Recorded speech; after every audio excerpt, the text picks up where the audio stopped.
Salam alaikum wa rahmatullahi wa barakatuh. Bonjour tout le monde, bienvenue dans cette deuxième partie du cours qu'on a consacré à l'économie de la santé. Dans cette partie, on va voir le coût économique. Donc pour commencer,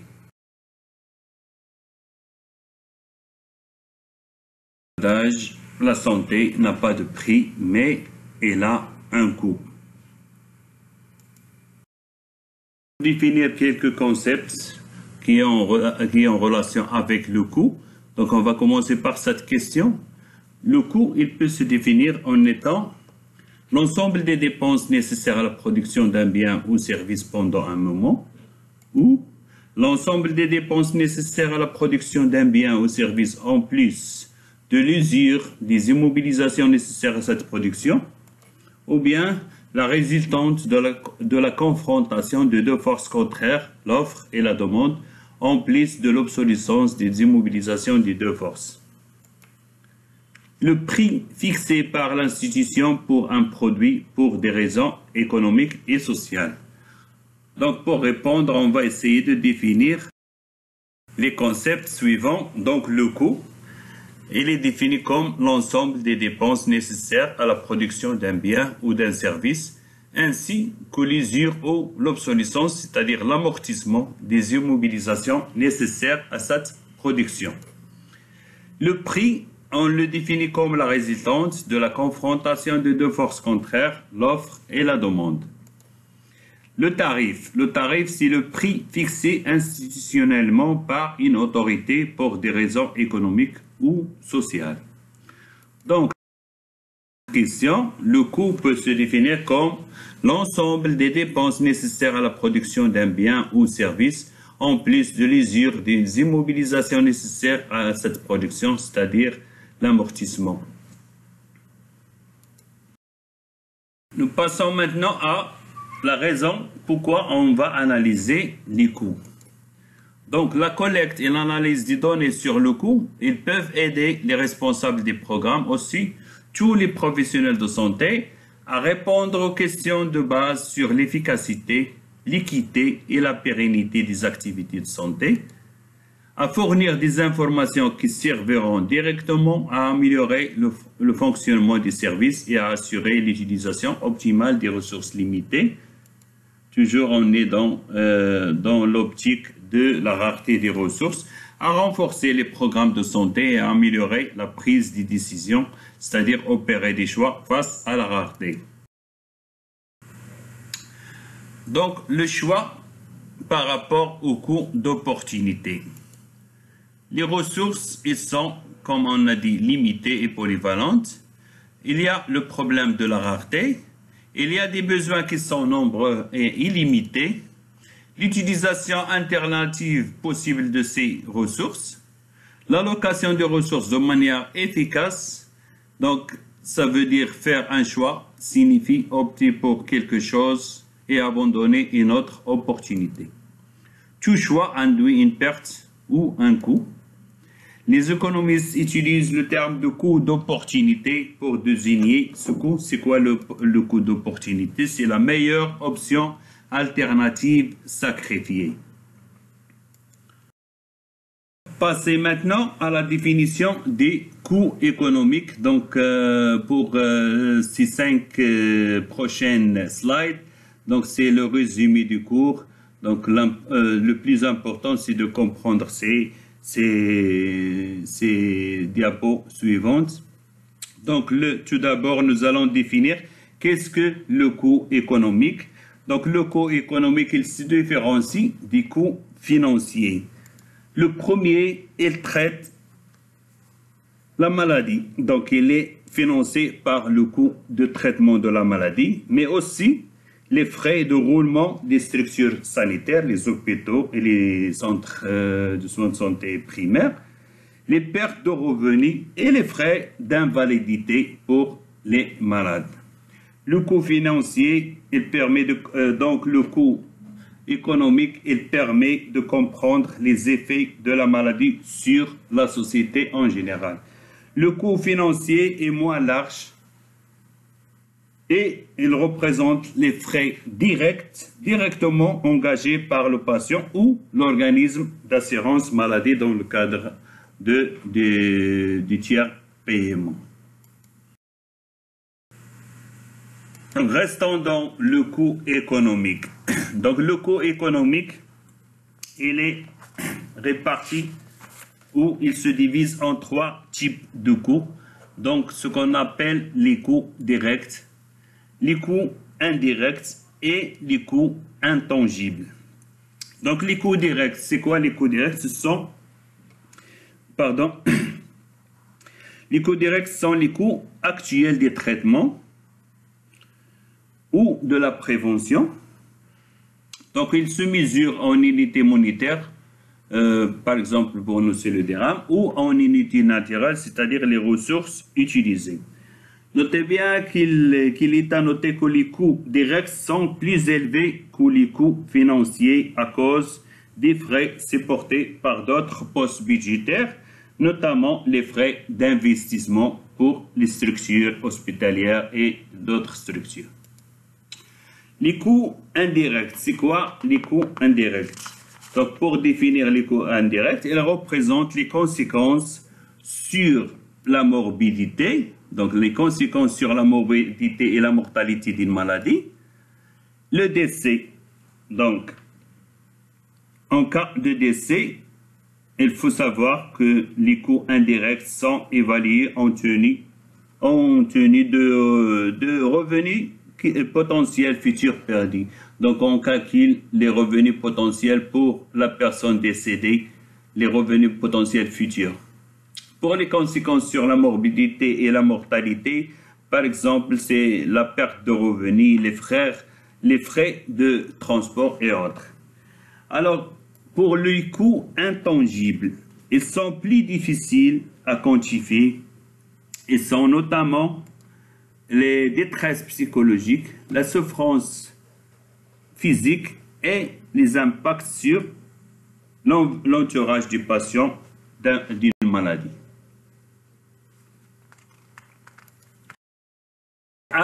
L'approche économique, qu'est-ce qu'elle inclut? Donc l'approche économique, il inclut plus souvent les coûts directs et les coûts indirects, mais rarement les coûts intangibles qui sont plus difficiles à quantifier comme on a expliqué. Sauf par exemple pour les accidents de la voie publique ou les accidents de travail, on estime l'impotence qui est en relation avec le problème de stress ou le problème psychologique. Ouvrir une parenthèse sur la différence des coûts directs et les coûts indirects selon que nous utilisons une approche économique et une approche qu'on appelle approche comptable. Dans l'approche économique, donc les coûts directs englobent les coûts directs et indirects de l'approche comptable de l'hôpital. Il englobe aussi les coûts supportés par d'autres postes budgétaires. Les coûts indirects sont les frais supportés par le patient, directement par le patient ou leurs proches, et les revenus potentiellement perdus à cause de la maladie. Dans ce qu'on a appelé approche comptable, les coûts directs sont représentés par les salaires des différentes catégories de professionnels, les médicaments, les prix des médicaments, les repas fournis et d'autres. Les coûts indirects sont représentés par les salaires, surtout des autres catégories intervenant dans la prise en charge des malades, les frais de maintenance des équipements, etc., etc., etc. Cette situation est très importante car il n'est pas rare de trouver dans la littérature scientifique en rapport avec l'économie de la santé ou dans des livres des hôpitaux la comptabilité des hôpitaux, l'utilisation de cette approche comptable. Une bonne connaissance des deux approches, il va nous permettre d'éviter une confusion potentielle. Maintenant, on va au calcul du coût économique. Il s'agit de la somme des coûts directs, des coûts indirects et éventuellement des coûts intangibles de la maladie. Souvent, les coûts intangibles et parfois les coûts indirects, quelques catégories de coûts indirects, sont difficiles à calculer et sont écartés des cadres d'analyse de l'économie de la santé. Le coût économique est aussi appelé le coût de renonciation, c'est-à-dire la mesure du coût économique d'une politique de santé ou d'une maladie, ou la valeur de la meilleure utilisation des ressources.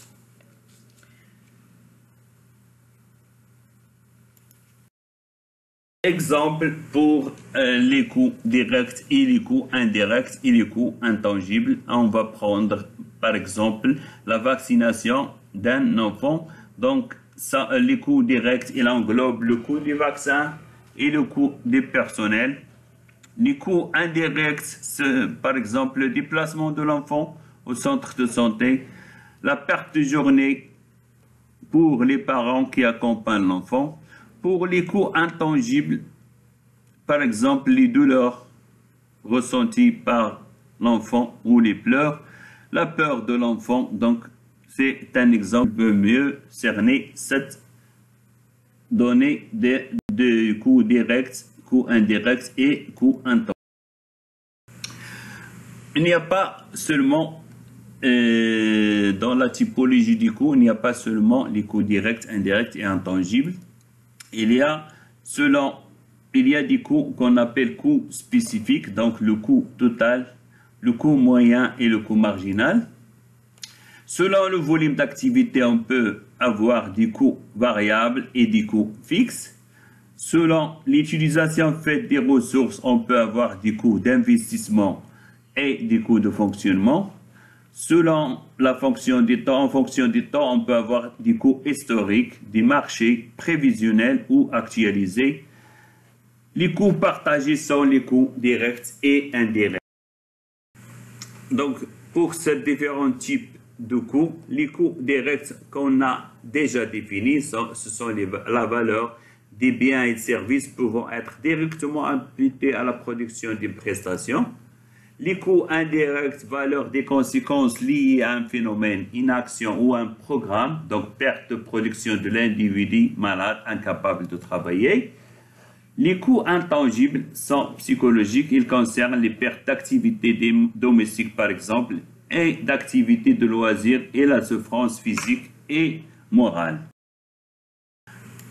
Toujours dans les différents types de coûts, il y a ce qu'on appelle un coût fixe. C'est le coût qui ne varie pas avec la quantité produite à court terme. En contrepartie, on va trouver le coût variable. C'est le coût qui varie en fonction de la quantité produite. Il y a ce qu'on appelle le coût moyen. Donc, le coût par unité de résultat produit, ou c'est le coût total, il est égal au coût total de l'intervention divisé par le nombre total d'unités de résultats produites. Le coût marginal, c'est le coût supplémentaire de la production d'une unité supplémentaire de résultats par le même programme. Toujours dans les différents types de coûts, donc le coût d'investissement, on appelle coût d'investissement les ressources nécessaires pour créer ou étendre une capacité de production, par exemple les bâtiments, l'achat d'équipements, la formation initiale de personnel. Le coût de fonctionnement, il constitue les ressources qui sont à renouveler chaque année, le personnel, les fournitures, les médicaments, l'entretien, la formation régulière. Les coûts d'amortissement, ils correspondent à la dépréciation des investissements ou dépenses en capital. Donc, c'est la dépréciation des capitales investis. Il représente le coût annuel de l'utilisation du capital. Donc, par exemple, si on achète une voiture, chaque année, il y a le capital ديالها كينقص. Donc, إلا شريتيها ب 12 مليون، العام الآخر ملي تجي تأشوريها il est estimé مثلا 10 مليون ماشي 12 مليون.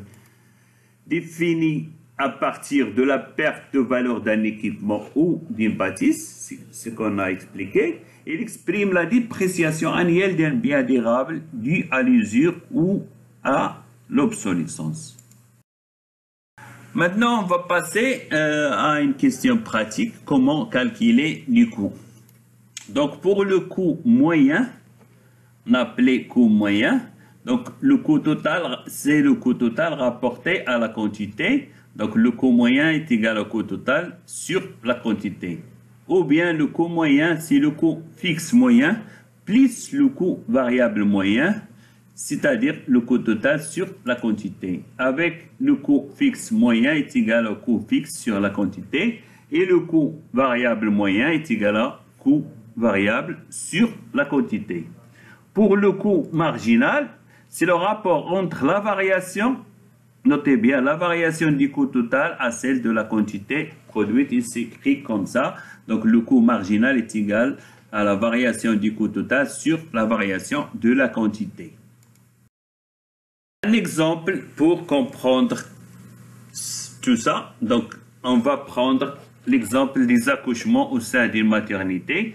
Donc, pour les coûts fixes, on va, par exemple, fixer les salaires à 360 000 dirhams, l'amortissement à 65 000 dirhams, ce qui nous donne un total de 425 000 dirhams. Pour les coûts variables par accouchement, donc chaque accouchement, il va coûter 650 dirhams en matière de médicaments, 100 dirhams pour les médicaments et autres 50 dirhams, ce qui fait un total de 800 dirhams. Pour cet exemple, on va essayer de calculer le coût fixe et le coût variable, le coût total et le coût moyen. Donc, pour 0 accouchement, donc, on a parlé de 425 000 dirhams, donc en matière de coût fixe et coût moyen. Donc, le coût total de l'investissement, c'est 425 000. Pour produire un accouchement, donc on va ajouter le coût de l'accouchement, le coût variable, c'est 800 dirhams. Donc, le coût total, il va être 425 800 dirhams, c'est-à-dire le coût d'un accouchement. Et le coût moyen pour un seul accouchement, c'est le même. Donc, il ne varie pas. Donc, pour 10 accouchements, on va ajouter 800 dirhams fois 10, donc 8000 dirhams. Donc, le coût total, il va s'élever à 433 000 dirhams. Et le coût moyen, il va être calculé à 43 300 dirhams par accouchement. Le même pour 100 accouchements, donc le coût fixé toujours 425 000 dirhams. Pour 100 accouchements, donc le coût fixe et le coût variable, c'est 80 000 dirhams. Donc le coût total de 100 accouchements, c'est 505 000 dirhams. Et le coût moyen d'un accouchement, il va être 5 000 dirhams, 5 050 dirhams. Donc, à chaque fois qu'on augmente le nombre d'accouchements, il y a le coût moyen qui diminue. Donc, un autre exercice pour le calcul du coût total, le coût fixe moyen et le coût variable moyen, et le coût moyen et le coût marginal.